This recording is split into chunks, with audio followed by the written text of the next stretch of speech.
Hello and welcome back to another video on the channel, or welcome if you're new.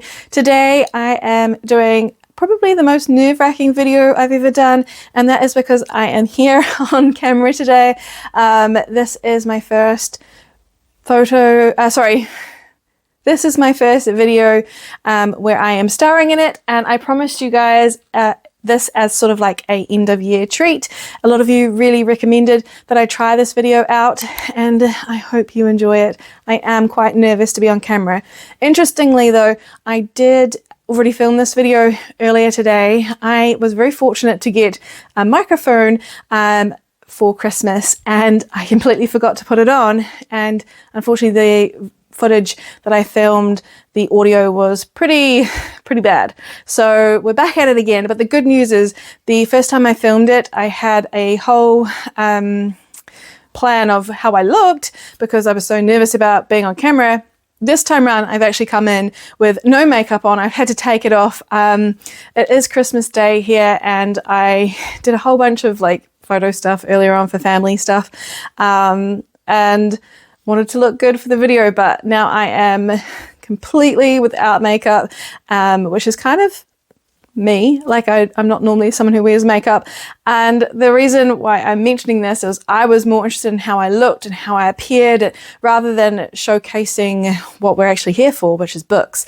And so I have a sheet that's attached to the poll that you're on with all the books that I read in 2025 that I gave 5 stars to, and there were 38 of them in total, and I had no idea when I filmed it first that number. So I've gone ahead and color-coded, made sure that I know the books that I don't own versus the books I do own. I have a stack of books down here beside me that I do fortunately own. So without any more talking, let's get straight into it. For January, I read 4 5-star reads, and the first one I don't own. It is The Lily of Ludgate Hill by Mimi Matthews. This is book 3 in the Bells of London series. I've really enjoyed this series on a whole. It covers a lot of time-appropriate issues alongside really enjoying the romantic elements. It is a historical romance set in Regency time period. This one particular is following 2 characters who were friends in the past, so it's a friends to lovers and also a second chance romance. So the thing I like about Mimi Matthews and this series is that her characters always have some sort of emotional character growth to go through. The interesting thing for me in any romance novel is emotional connection. So you can put all the romance aspects that you want in there, but if there's no connection between the characters, I'm not going to be interested. So I really appreciate the fact that this has that. Both characters have to go through a lot of changes along the period that this book is set in, and also talk about in the past the reasons why it's a second chance romance and the things that they've had to overcome. One of the characters, her father died, and so in a society that's patriarchal, how her remaining parent and herself survive in that type of affluent society. And then obviously the main male character has some really interesting family secrets, and he's been working, so that's not seen of a man of his status. So it was really interesting to see the author tackle those time appropriate issues and put it in together in such a really good way. I really liked this, so it was a good way to start out the year with a good 5-star read. The second one, and hopefully I won't have too much to say about every single book because this video will be quite long. The first one was an hour long, so let's try and condense it down, but I do have a lot to talk about and really enjoy my books that I read this year. So the second one is Throne of Secrets by Kerri Maniscalco. This is book 2 in the Prince of Sin series. I really loved Prince Envy in book 1. When I came into knowing that this was going to be an adult series, I was very excited for Envy, but my favorite character is Sloth. He is going to be book 3, so I'm very excited for that. However, I had no real interest in the Prince of Gluttony, or Gabriel. This time, when I read this book, however, this one's actually my favorite out of the 2 that are released so far. I was not expecting to love this as much as I did. This is a Cinderella retelling type deal. It's also got some mystery elements in it. The 2 characters sort of hate each other in public, but there's a hidden identity. The spice in this one compared to book one that I gave 5 stars to is definitely there. This is a spicy book, but it is suited to the characters and the pacing is well done. Like the whole relationship pacing is really appropriate for what's happening in the book, and I really appreciate that. So really liked this one, and I am looking forward to Throne of Nightmares that's coming very soon. The next is no surprise if you followed me long enough. I am a huge fan of the Emily Wilde series. It is my favorite series, so it makes complete sense that this would be a 5-star read. I was very fortunate to get an e-arc copy of this, and I just love this conclusion to the story. This is everything that I'd been asking for, and I've actually, spoiler alert, done a reread already. So this book will come up a second time in, let me see, September. So yeah, really, really love this. Cried at the end. It's just the perfect type of series if you want something that you can sort of explore a lot of identity with. Emily is now in Fairy in this 3rd installment, and she's learning how to become the Queen of Fairy. As a human, this is a huge transformation for someone who's used to being just a mousy scholar who doesn't really stand out, and now she has to sort of weigh in on a whole new type of people, or, you know, the Fae are very different from humans. So while she has a great deal of experience with them, this was quite an adventure for Emily and finding herself in this book. Wendell continues to be the absolute love of my life. I really enjoyed this book, so it makes complete sense. I gave it 5 stars. And then the last book in January was The Launch Date by Annabelle Slater. This was a debut author. If you loved The Hating Game a few years back, it's very much so got those type of vibes. It's a workplace romance. The 2 characters used to be friends. You kind of get like this flashback type of montage here and there about what sort of led to their breakup and the reason why the main female protagonist, which we get throughout the whole book, we don't get a second perspective, why she hates him at this point. They have to work together on a project, and obviously that forced proximity brings out the best and worst in them, and obviously feelings are there, and you get to find out why they were that way, which was kind of a miscommunication, but I won't share any more information about that. I really, once again, liked the emotional connection and growth between the characters, and I thought the romance aspect was believable, so I really recommend this if you are a romance reader. Speaking of romance, we're going to go into February now, where I had 3 5-star reads, and the first one happens to be my favorite romance of the year. This is First Time Caller by B.K. Borison, very quickly becoming one of my favorite romance authors. I absolutely ate this up. I loved this. I also got this as an e-arc. I was obsessed at the time with Aidan Valentine. He is everything, but Lucy, who is the main female protagonist, was so relatable, and that is why I really enjoyed this read. You have a single mum who has sort of been through it all, not to give away too much context, but the father of her child is gay, and she's now feeling like kind of jaded with love, right? She has no interest in love, and nor does Aidan. So having these 2 people together and then talking about how the magic sparks, and Lucy has this moment of like, I really wish that I could have this, and then they end up working on this project together. Again, project work, forced proximity, always a good deal in romances. And I just loved watching 2 people who sort of wanted the best for other people, find it in themselves as well as find it together. It was just really heartwarming, and I know this has mixed reviews with some people, but I really enjoyed it, and it's still my favorite of the year. There's one book that's like right on its heels, and we'll talk about that in April, I think. The second book, I have all of them, so let me hold them up. So 2 more books to talk about. The second one is the second book in the Shepherd King duology, Two Twisted Crowns. This is by Rachel Gillig. I absolutely loved this book. Book 1, I was obsessed with Raven. Book 2, however, give me all the Elm content. He was a side character more so in book 1. In this one, he gets his own point of view, absolutely loved his arc. His story arc was beautiful. He overshot everything for me in this book, and I just really loved all the moving parts. We had a lot of lore from the nightmare side of things. We had desperation and trying to overcome villainy. There was just so much happening in this book. Rachel Gillig is the queen of Gothic romantasy. I loved this, and I just think this is one of the best duologies I've read. This one, however, oh my goodness. So this is a YA fantasy. This is Our Infinite Fates by Laura Stephen. I would recommend this one to almost every person. I have a really big issue, well, not issue, that's the wrong word.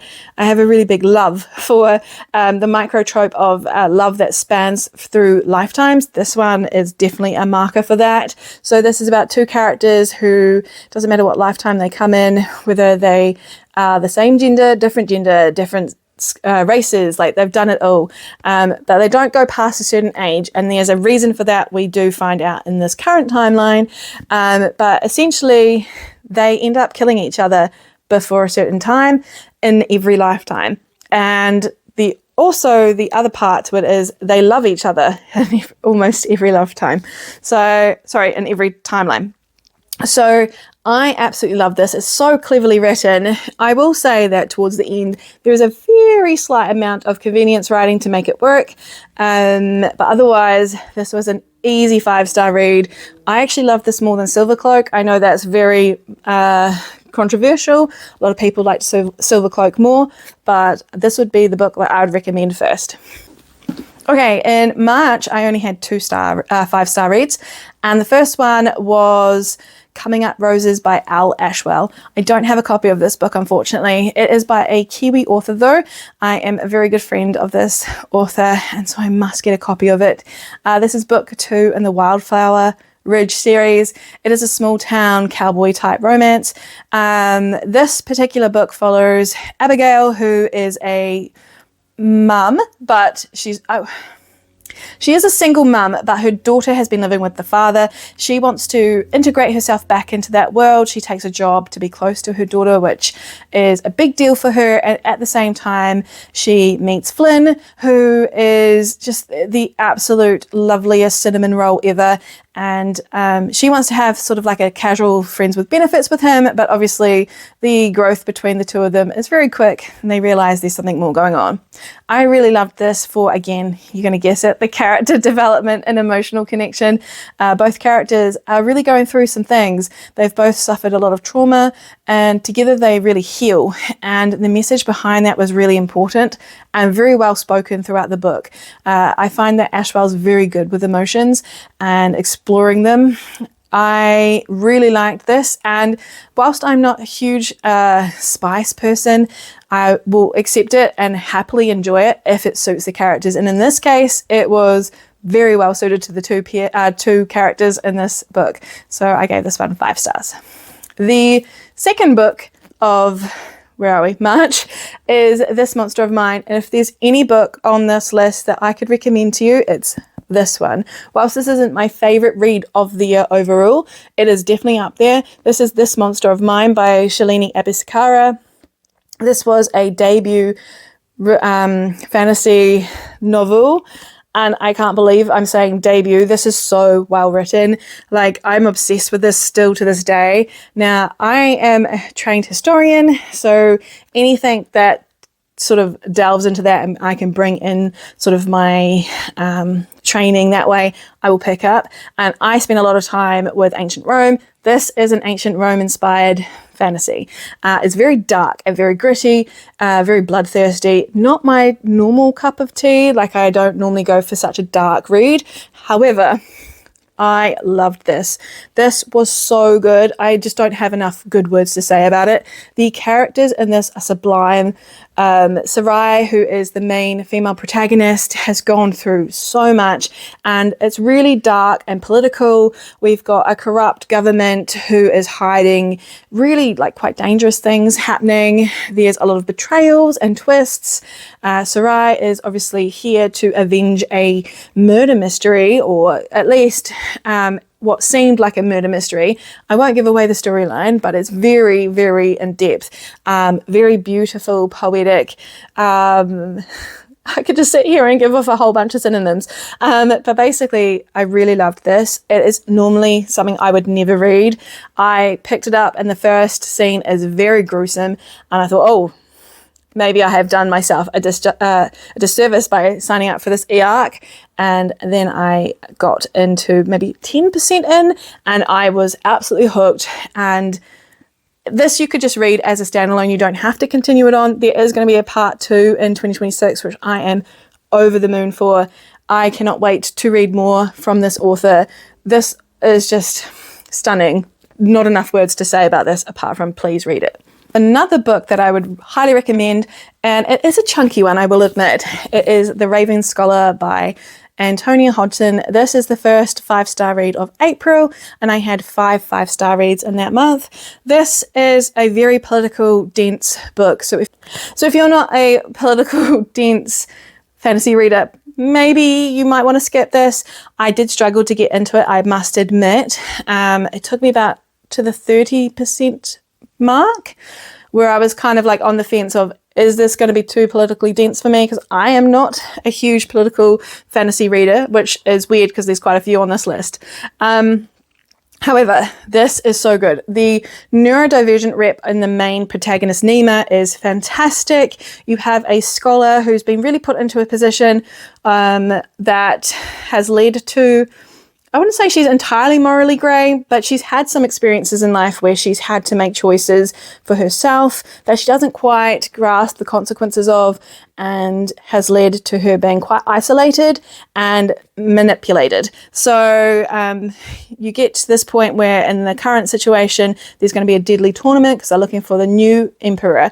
And there's all these factions, and she belongs to one particular faction, and the person who was the candidate for the tournament ends up dying. So there's a murder mystery, and so she gets thrust into the position, and so she is not only having to solve a mystery of the murder, she's having to stay alive in a deadly tournament that she didn't train for.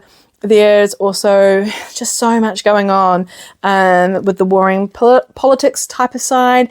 There's scheming, there's endless battles. It's really action-packed, and there's never a real dull moment. There's also this connection that she has with the ravens, which is like, there's a raven in this called Soul, and I would risk my entire life for that raven. The romance in this is very much so a subplot, and I'm glad that it is. It's beautiful. It's really, really a lovely little piece in the story, but there's so much more going on that you don't really necessarily rely on the romance aspects to fuel you belong. There is a side character who you are supposed to hate. Well, you're given the impression that you should hate. He's had a really brutal type of life. There's choices that he made that were irreversible to life. And so, yeah, you're supposed to think quite badly of him. There's a huge plot twist. I really love him. I want more for him. I cannot wait for book 2. I'm itching to read more in this world. The next was very much so a palate cleanser. I think this was a right time, right read type of thing. Perhaps wouldn't give it 5 stars now, but this is The Paradise Problem by Christina Lauren. The author duo is one that I either love the book so much or it's kind of a miss for me. And in this case, we have 2 people who married each other when they were in college to get a certain I think it was housing that they ended up needing. So they married each other so they could get this housing. And then the female protagonist, who is the only narration in the book, she thought that they got a divorce, and they did not. And his family is quite a affluent family, and she needs to go along with him to his sister's wedding to pretend to be his actual wife, and obviously you can imagine how that goes. The family aspect is very toxic, and I kind of wish that the main male protagonist had a bit of a backbone at times, but overall really loved this. Again, for the emotional connection, there is a theme, and yeah, if you're looking for a island type based getaway destination wedding, there's lots of drama, this is a good one. Now this book here is quite an interesting one because I actually read it as an ARC in March and I gave it 4 stars. And then I read it a month later, listening to the audiobook, and gave it 5 stars. This is from a author called Andrea Eames, who I was very lucky to meet this year. She is deemed a Kiwi because she lived here for quite some time and her family still lives here. And this is A Harvest of Hearts. It is very Howl's Moving Castle coded, but make it darker. And I absolutely loved this so much. This follows a character called Foss, who doesn't really think much of herself. She just thinks she's very plain. She's had some experiences that sort of make her think that way as well. And unfortunately gets snagged by a visiting sorcerer called Sylvester. And by being snagged, she has this constant pull to be near him. So she ends up traveling to his city, moving into his sentient house, becoming his maid. And there's also a sentient cat called Cornelius, who I absolutely adore. So you've got a lot of aspects here that are really whimsy. She doesn't know why. Well, she knows why she feels the way she does for Sylvester, but equally, it's very lovely that she can sort of acknowledge that he's such a pain. He has all these flaws. He's a terrible coward, but she still feels for him. And there is, like I said, it has got darker elements. There is a whole thing about harvesting hearts. Won't give away that whole storyline, but essentially Foss goes through a journey, which I really appreciated from someone who likes to read books where the person is not necessarily seen as this amazing, female who is skinny yet voluptuous and, the typical fantasy girlies, and there's no shame towards that. But she's very plain and she doesn't think much of herself, but the other people around her think she's formidable and she shows herself why. So that growth was really important to me. And obviously there's a Howl-coded male main protagonist. So of course I'm going to eat that up. Howl's Moving Castle has lived in my soul since I was a kid. So yeah, really loved this one. And the reason I loved it more was the audiobook. The narrator, I can't remember her name off the top of my head. I think it's Jessie something, was fantastic and really brought Foss to life. So highly recommend this if you love Howl's Moving Castle like me. If you love a whimsy type of read, but make it darker. It's like a grim fairy tale. Yeah, really liked this. And I'm looking forward to Andrea's next book that's coming soon. And the last book in April was the Geographer's Map to Romance by India Holton, another Kiwi author. This one is what's right on First Time Caller's bottom for top romance of the year. They could honestly share the pedestal at this point. I was absolutely blown away by this book. I really love India's way of writing. She is very open about being neurodivergent and her characters are also neurodivergent. And I just loved everything about this book. So this is another marriage of convenience. Again, similar to the Paradise Problem, they married each other for a certain reason. I think it was housing through the university that she was going to. Elodie is the main female character. And so she's still married to him, but they don't live together. There was a misunderstanding and they have to go work together in a small township that's having some really interesting magical defects. I guess that's not the right word, but there's like these thermal type hotspots happening in the small township that could lead to a magical eruption, and they need to sort of solve that. And so they're put together in this little journey that they go on, and it is absolutely delightful. I love India Holton's banter and wit and just like everything that she writes. It was just such humor, but yet also with some heart and emotion, and just everything's in here. And if you've not read India's books before, I highly recommend you pick them up. This is book 2 in the Love's Academic series. Book 3 is on its way in April, and I have been counting down the days since I read this book in April this year. So yeah, really recommend this author and this book. Okay, May had 2 5-star reads. Here they are. The first one is Great Big Beautiful Life by Emily Henry. This is a book that's not like her typical romances. There is obviously a romance plotline, but I actually really liked the storyline more than the romance in this one.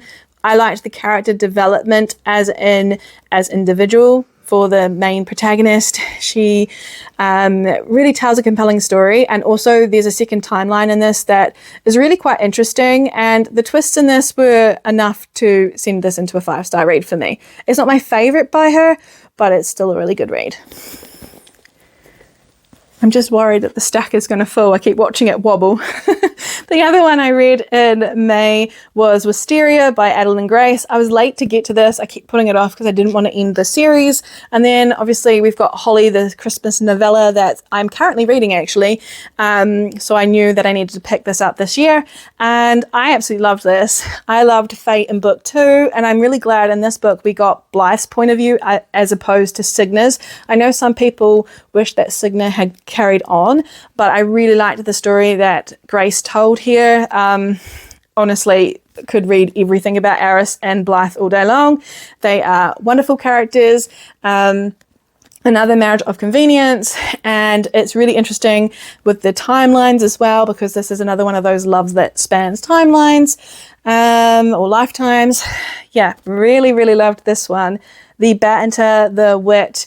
Aris is just a top book boyfriend for me. He's very Howl-coded as well, so that makes sense. But if you haven't read this series, it is a gothic romantasy. This is book 3 in it. The first 2 focus more on Cygna Farrow and her love interest, and then this one sort of wraps the world up, and I really liked it. It's my favorite in the series, by the way.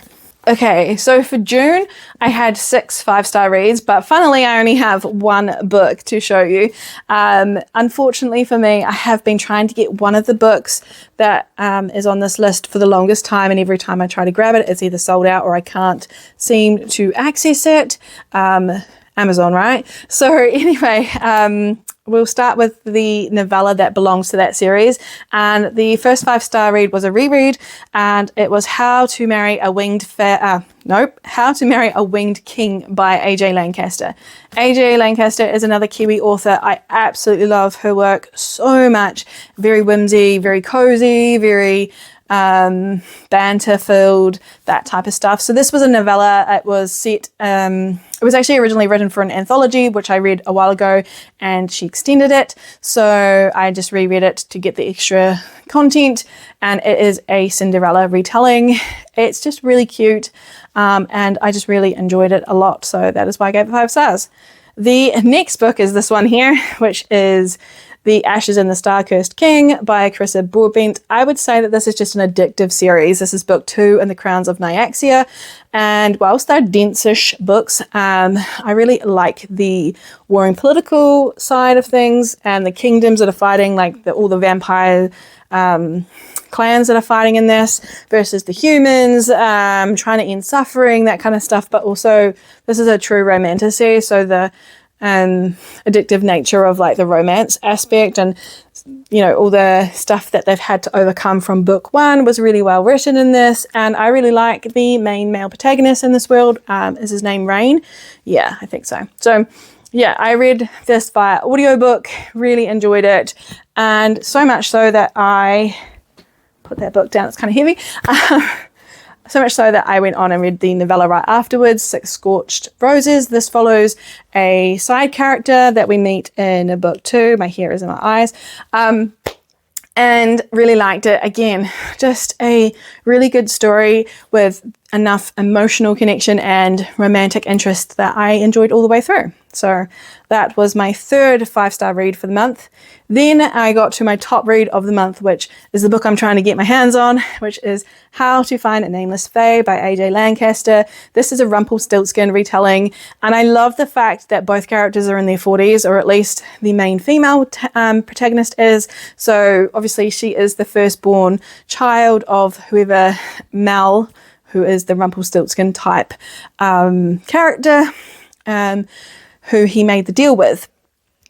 And so she's waited 40 whole years for this Fae to turn up and take her, and he hasn't arrived, so she decides that she's going to take her own journey into Faerie and find him. And this is just the most adorable, wholesome, banter-filled exploration of identity and learning who you are and found family and just everything. I absolutely loved this book so much. Again, another Howl coded character in Mel. He's so fun.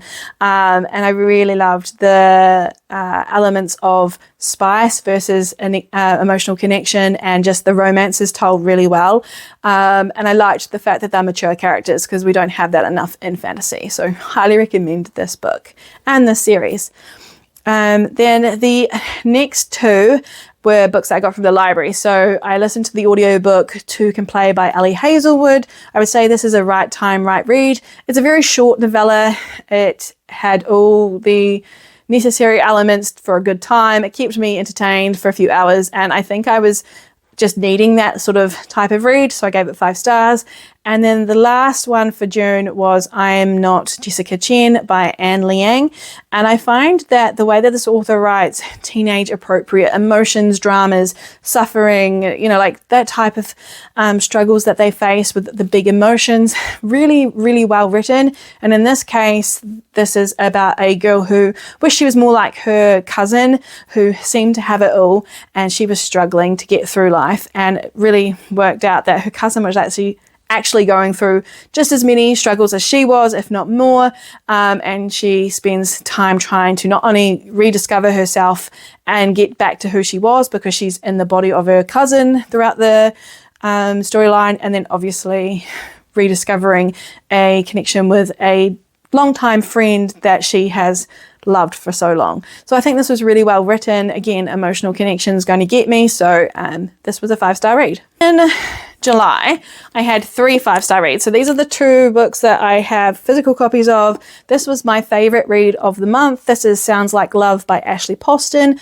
I really love the 7-Year Slip by this author. Didn't love the book in between, a novel love story. Wasn't a huge fan on that one.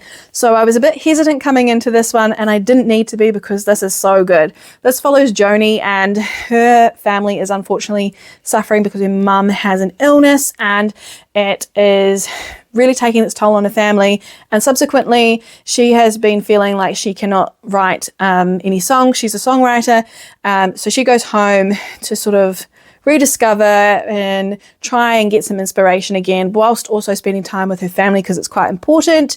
There's an element of something that's quite sentimental to the whole family being sold off, and she wants to kind of save that. And at the same time, you have a magical realism aspect where Joni has bumped into a certain person in the storyline and then starts to have telepathic type conversations with that person, and falls in love with him that way. And then the revelation is obviously an interesting one. So I really liked this for emotional connection.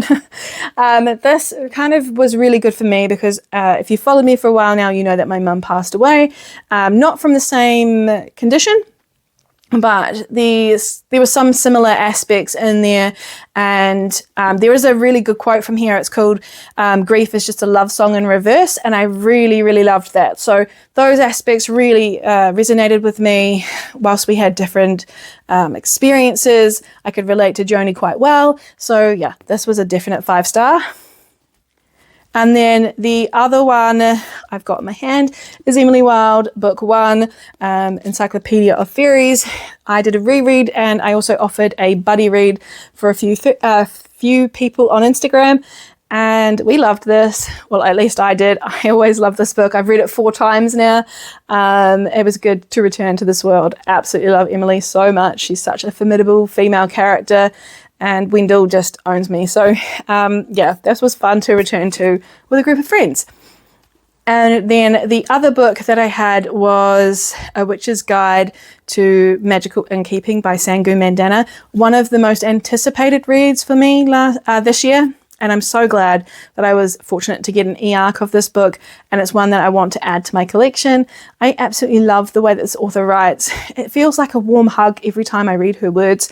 And this book follows a character who saved her grandmother when she was young. Her grandmother was dying, so she saved her with her magic and was once to be a prodigy and wasted all of her magic on that, and then is trying to keep this ramshamble type in alive and sort of make a little bit of money. And she's surrounded by all these quirky type, I hate using the word quirky, but it's the best one in the situation, quirky type characters that come into the inn where they best need, you know, like solace and support, comfort, that kind of thing.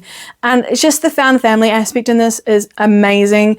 And then you've obviously got this character who so desperately wants to get her magic back in some form, and she goes through this entire journey to realize, you know, what she has is really magical. That's not me giving it away. There is also quite a lot of elements to it. And then there's the male main protagonist who we get the perspective of as well. And he works for the witches' society. I don't know really what the word to use right now. I can't think of it off the top of my head. And his neurodivergent sister and him move to the inn because they need temporary sort of accommodation and also to uncover a few things. And it's just like a really big warm hug. Love the representation, love just the way that people are embraced in this world for who they are and not asked to change. To August, we had 3 5-star reads. This was the top read of the month and also my top read of the year. It knocked Emily Wilde 3 off the top. Unfortunately, it's not going to be my top read of the year. It is second place now. But this is The Night in the Moth by Rachel Gillig. And I have nothing but good things to say about this book. Like I mentioned with her other book that was in this video, she is the Gothic romantasy queen. And I love everything about this book. So Sybil, or Six, has lived as sort of like an acolyte. She's lived in this little convent type monastery environment where she is forced, in a sense, without really acknowledging it, to have to do this almost like a drowning every time for visions for people who come to their to the convent. And essentially some of her sisters that she lives with, because she was an orphan and she feels saved by this place, they start disappearing. There's quite a nefarious type of storyline there that I won't give away, and she decides to leave and find answers, and she ends up working alongside a whole bunch of knights and becomes one herself. And it's just really a great story about character development and emotional growth, and being able to sort of see that you're being manipulated and work your way free from those bindings and just discover who you really are. The characters around Sybil are very, the ones when she leaves the convent are very welcoming and also just accepting and equally push her. So she's not just left to sort of simp about things. She is left to her own devices in a way to empower her, and I really liked that. I really love the main male character in this, but if you want one reason to read this book, his name is Bartholomew. If you've not heard about him, you really need to read this book. The amount of plot twists at the end, though, make sure you have tissues. So yeah, this is such a good book. The other 2 books were rereads. So Howl's Moving Castle, I've read probably 10 times, maybe more. I just try to do a reread almost every single year. I just put it on as an audiobook. It's like a returning hug every year that I give myself. I really love this book. It has shaped me as a person, as a reader and a writer. So whilst the other books in the series haven't aged as well, this one is just a favourite of mine, and it is probably the reason why I love no-nonsense female protagonists and really like cowardly, dramatic male main protagonists like this one in here. So yeah, really love that book, and it was good to return to it, especially when I was going to read this one afterwards. And this is book 2 in the Emily Wilde's series. This is Emily Wilde's Map of the Otherlands, my favorite in the series still.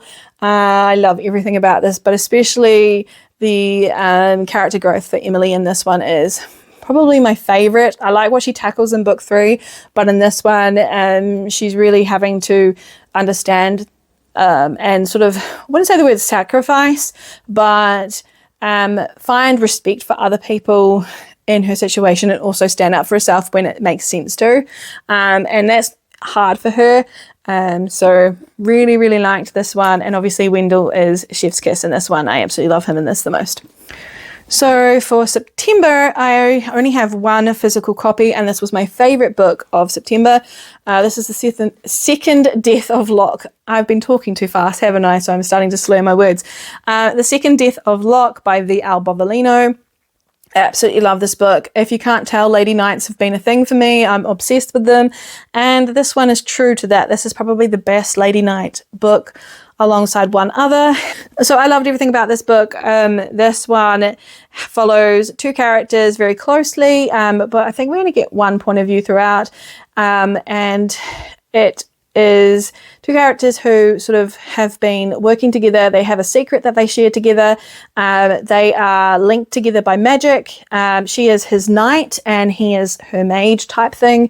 And they draw on each other throughout battles, and they're very, very good at what they do together. And there's a reason for that. Trying really hard not to give away the hidden identity aspect, but there is one, and they're also idiots in love. They've loved each other for so long. They're both obsessed with each other, and they don't realize that the other one is also equally as obsessed. So I would definitely call it idiots in love, not friends to lovers.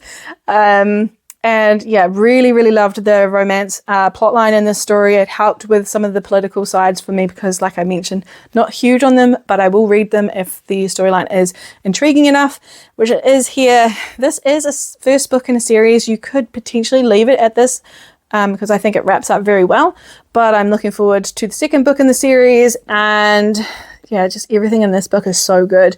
I really, really enjoyed it. And then the three other books that I read in September. The first one is a novella, and it's the second novella in a novella series by Stephanie Burgess. It is A Honeymoon of Grave Consequence. The author was very kind to reach out and say, hey, I know you loved book one, here's book two, and I ate it up. It's another one that's kind of very academic focused. So the main female protagonist does remind me a lot of Emily Wilde. So of course I really enjoyed that. And she is a scholar who ends up marrying a vampire in book one because of convenience, and then obviously book two focuses on their travels as a honeymoon. They end up at a haunted inn, and they have to solve some issues there. She's also there for scholarly reasons. That's what they're spending their entire honeymoon doing, is following around her pursuits for academic reasons, which is, I think, adorable on his behalf. And yeah, it's like a human that's in love with a vampire who doesn't belong in the supernatural world, and yet probably belongs there more than with other humans because she relates more with them. Found family is perfect here. And there's one character that's a side character who died a really gruesome death, and she thinks she's just terrible and ugly and scary, and she's actually the most sweetest thing, and I loved everything about this book. So if you're looking for some short reads that have like a paranormal romance that's sort of historical based setting, this is a good one to pick up. And then I read Fake Skating by Lynn Painter. This is a YA romance, and I will admit I like Painter's YA romances, but I absolutely cannot stand her adult ones. I don't know why that is, but I really love the way she writes YA appropriate emotions, drama, that kind of thing. Again, like with Anne Liang, I like that type of thing. If you can give me a YA romance that makes sense for the age, then I'm in. And this was really well written. It's about two friends who were basically living out of each other's pockets every summer and any chance they got. And then there is a miscommunication and an outside force that stops them from being friends. And unfortunately, that leads to animosity and not being there when they need each other the most. And then she moves to his small township and realizes that he's a big deal there, and she and him have to work together to sort of get past their differences and realize that they still have a lot of friendship and a lot of feelings towards each other. It's really, really well written. I loved it so much, and it's probably my favorite YA romance at the moment. The next book is obviously Emily 3, and obviously I do have a copy of that, but I've already shown you that. So that was my reread, and obviously I gave it 5 stars again. So we're now into October, and I don't have either book for October, which is really frustrating. The list assist by 𝓦𝓱𝓮 is a YA romance that focuses on opposites attract romance. Two characters who sort of are in forced proximity together. He's on sort of like bad boy behavior, so he has to go and help with a book fair. So setting it up, it's non-negotiable, and she is a goody two-shoes, and you know, she does all the good things, and she's volunteering to work there, and she really has this list that she wants to sort of tackle. She wants to stop being that good person, not necessarily like do bad things, but she wants to get things like a tattoo, and she wants to change her hair and do those little changes to herself that will liberate her from this shackled sort of imagery that everyone thinks of her. And he helps her with the list, and obviously they discover more together. I really liked that about the pair. I think the adults in this book really suck, except for one, but overall, it was really well written. 𝓦𝓱𝓮 is the same author as L. Ashwell, and I really love, like I mentioned before, the way that this author approaches emotions, and especially in her YA stories, it works really well here. So this is my favourite by Linda for her YA content. And then the other book, which was my favourite of October, is The Death-Made Prince by Lisette Marshall. This author is new to me.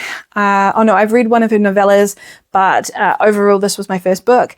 I absolutely loved it. It was so good. The OCD rep in this is sublime. I cannot believe how well and realistic it felt to read a character like that. So such a well-written book. And so there's a necromancer, and then she's a rune witch. They have to work together to save his sister. They make a deal. It's very action-based from the beginning. 𝓐𝓯𝓯𝓲 is meant to be killed at the start. She's in jail waiting for her death sentence, and obviously the action just continues from there. And there's this level of despair and desperation and urgency behind their entire journey as they try to save his sister. And there's so many little secrets, and they're working together as reluctant allies, but then, you know, there's all this false proximity. It's so well written. It is a longer book. It's 600 and something pages long, but it's well worth it. I highly recommend it. It's the first book in a series, and I cannot wait for book 2. The plot twist at the end had me like mind blowing, and I need book 2 now. So there's only 2 months left to go through, 4 books left. So 3 of them are in November, and we'll just carry on how we have. The first book of the month was The Rebel and the Rose by Catherine Doyle. And this was my favorite of the month. And this was really hard to choose because these two here are just as good as this one here. This is book 2 in the City of Phantom series. I love this so much. It is a YA, but I would class it more as new adult. This is a true romantasy. It is a bit predictable, but the elements that I love in this book are very like well known for romantasy. So, you know, like the touch her and die elements. There's a scene which isn't giving away too much, but essentially they're both on warring sort of sides right now. There's a betrayal at the end of book 1 type thing that they end up having to go back to being enemies again. And so they're on different sides. And the first time he sees her in this book, he knew she would be coming in through the royal guard, but he didn't know that she'd be hurt, and it makes him feral. So that type of behavior, if you like that, then please sign yourself up for this series.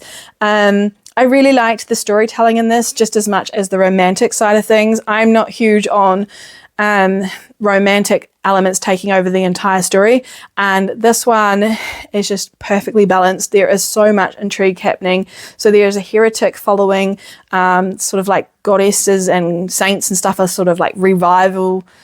So there's sort of like a saints revival happening, and they have to work together as a team to sort of stamp it out at the root cause for the royal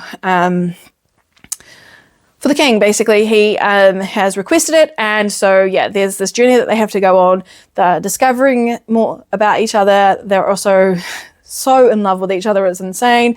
And then there's this whole storyline. There's There's revelations that happen quite earlier on in the book and then also continue to keep happening. There's new side characters in this that I absolutely loved, and I'm gutted for where the story ended. Like, I need book 3 now because there's one character where he's in the wrong spot and I need him to move. I really, really liked this one. I keep thinking about it, and that is why it only just, these all could be on the same pedestal as far as I'm concerned. But let's talk about these two. So this one here is Eternal Ruin. This is another dark, gritty, academic type story. It's set in a secret university. It's an all brown black cast, and I absolutely love that. It's vampires, it's feral, it's unhinged. This is book 2 in the series, and there is a lot to uncover in this book. I actually really enjoyed this one way more than book 1. I almost DNF'd book 1. I found it too unhinged, and then when I swapped to listening to the audiobook, I started to fall in love with it, and I was very fortunate to get a ALC of this one, so got to listen to the audiobook again. There are multiple point of views in this. We're following quite a few different characters now. And whilst it's really good, I'm appreciative that 𝓐𝓯, who is the main female protagonist, continues to tell most of the story. I really love her character growth. She's my favourite in the series. And I really appreciate the continuation of keeping all the characters as morally grey as possible, yet giving their vulnerabilities over and giving them the chance to evolve and make stupid decisions. And it's just so well written. Where it's been left off, I am itching for book 3 already. I really, really loved how this went. And if you were a bit iffy after book 1, I would say give this one a go because it's so good. And you'll be crying. Let me just tell you that.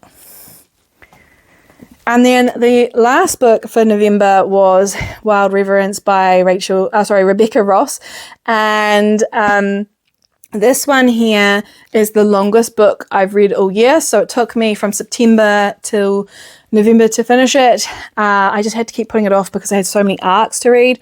And I wanted to read it as tandem. So as you can see, I have a whole bunch of tabs down the side there. So I listened to it as well as read the physical. And that's why I needed to sort of put it off. I needed the time to do that.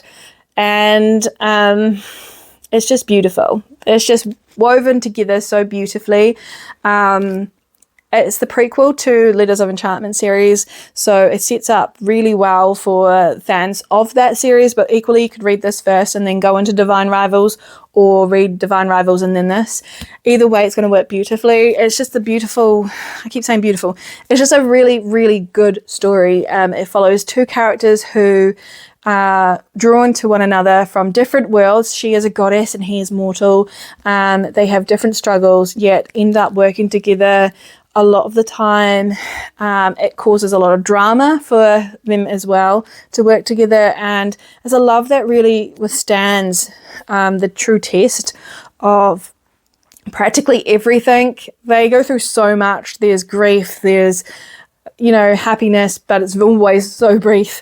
But there's like a continuation of determination and desperation to really be who they want to be as individuals as well as together. And I just loved this story.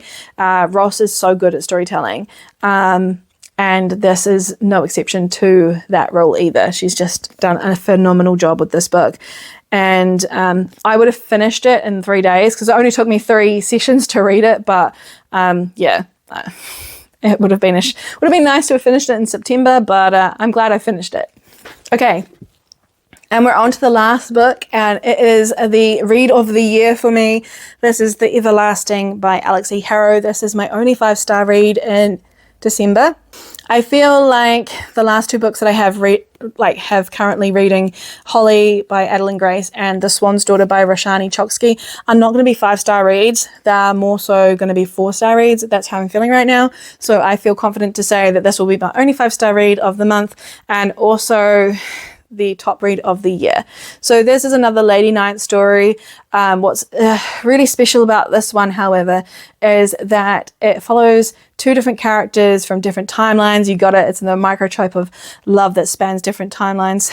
And we follow a really plain scholar called Owen. He ends up being absolutely obsessed with Sir 𝓦𝓱𝓮, who was a lady knight of many, many lifetimes before him, and she is a hero in his personal timeline. And he discovers this magical book, and it drags him towards a person who then sends him back in time, and he actually meets Una and discovers that the stories that are being told in his timeline are from him. And timeline after timeline, it's kind of like a Groundhog Day type feeling. They are thrust together through really no fault of their own, and sometimes it's intentional that they end up together, like he chooses to get there before the other person involved issues it. And it's just beautifully woven. It's so clever. All the little intricate details are so well done. We read this as a book club read. Everyone loved it, and I cannot stop thinking about it. It has pretty much invaded my entire mind, and that is why it kicked The Night and the Moth off the top spot. It is just so cleverly done.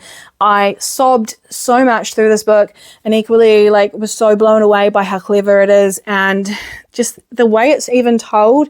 It's the pair of them telling it together, Una and Owen, and mostly through Owen's point of view, but Una's point of view is very, very, how to put it, not captivating, but it just, well, yeah, I suppose captivating is the right word. It really grips you, and you're just sitting there going, oh my God, thank you for this type of perspective, because we would have missed that if we just stayed in Owen's point of view. I really, really liked this story. The villain is very interesting and very layered, and just the whole story is layered. And just how does she manage to fit it into such a small amount of words or page count? I think it's 320 pages. Less than that, I think it's 308 in this copy. So how this whole story is wrapped up within that time, I cannot understand it, but it is done. It is beautiful. And if you're into the Lady Knights and you haven't picked this up yet, you need to. It's so, so good. And that is the end of this video. So if you've made it to the end, thank you so much for spending some time with me, quite a lot of time. And I hope that I haven't been too rambly. I hope I haven't been too fidgety. I'm really grateful that I have done this video. Maybe not all the time will I do it, but it's nice to have a face to the account, isn't it? So yeah, really glad that I have done this video, and let me know in the comments below if this was on your list at all, what your top read of the year was, if you've read any of the other books that I've read and enjoyed them as well, or if you didn't enjoy them, let's have a discourse in the chats. And I will see you in another video very, very soon. Thank you again for spending time with me, and until we next meet, have fun reading or journaling, and I will see you soon. Bye everyone.